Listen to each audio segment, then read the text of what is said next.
Ahora vamos a pintar con un peine, una esponja y una cadena. Vamos a ver qué sale de esta combinación. Mientras yo pinto, les compartiré mi experiencia. Esta técnica se llama pouring o acrílico fluido. Y vamos a necesitar pintura acrílica base agua, pegamento blanco y agua. Nuestra pintura tiene que tener una consistencia específica y es que parezca una miel. Sí, a la hora de vertirla tenemos que ver un hilo como si fuera miel. Para eso vamos a necesitar de un medium. Ese medium se prepara con pegamento blanco y agua. Aquí les pongo la imagen para que vean. Es 60% de pegamento blanco y 40% de agua. Ahora mézclalos perfectamente.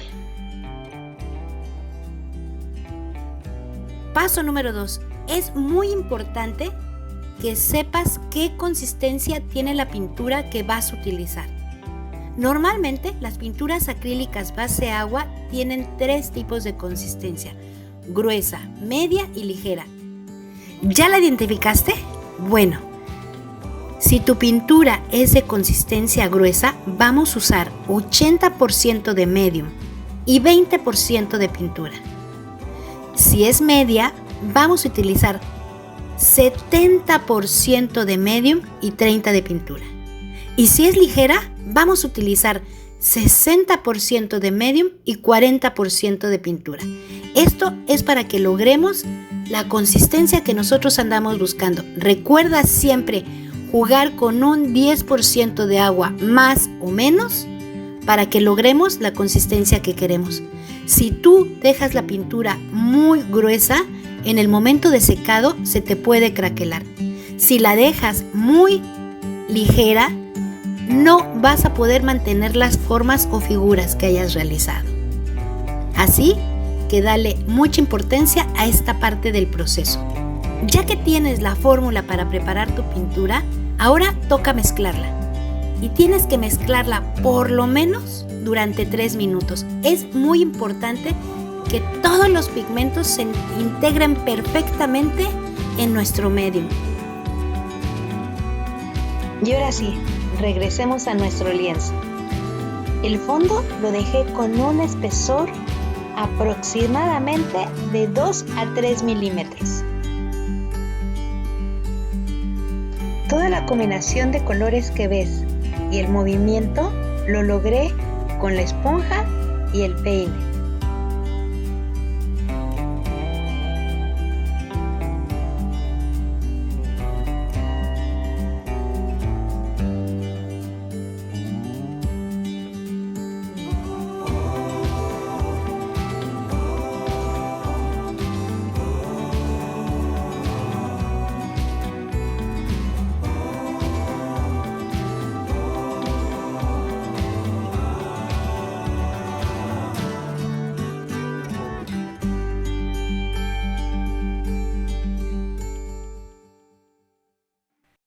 Llegó el turno de la cadena. Vamos a poner en una charola diferentes colores, los que más te gusten. Vamos a poner la cadena y que cada parte de la cadena toque un color diferente. De ahí nos pasamos a nuestro lienzo. Vamos a ponerlo en zigzag o ponlo en la forma que más te guste. Pega tu cadena a tu lienzo y arrástralo hasta que la punta de la cadena salga de él. Repite este proceso todas las veces que desees, pero recuerda que cada vez que lo hagas tienes que lavar la cadena, limpiarla perfectamente para que no se mezclen los colores.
Cuando estés trabajando los detalles, no olvides el borde de tu cuadro.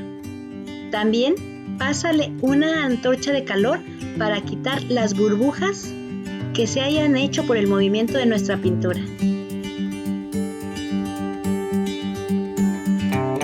Nos vemos en el próximo video. Pero mientras tanto, ¡que fluya la creatividad!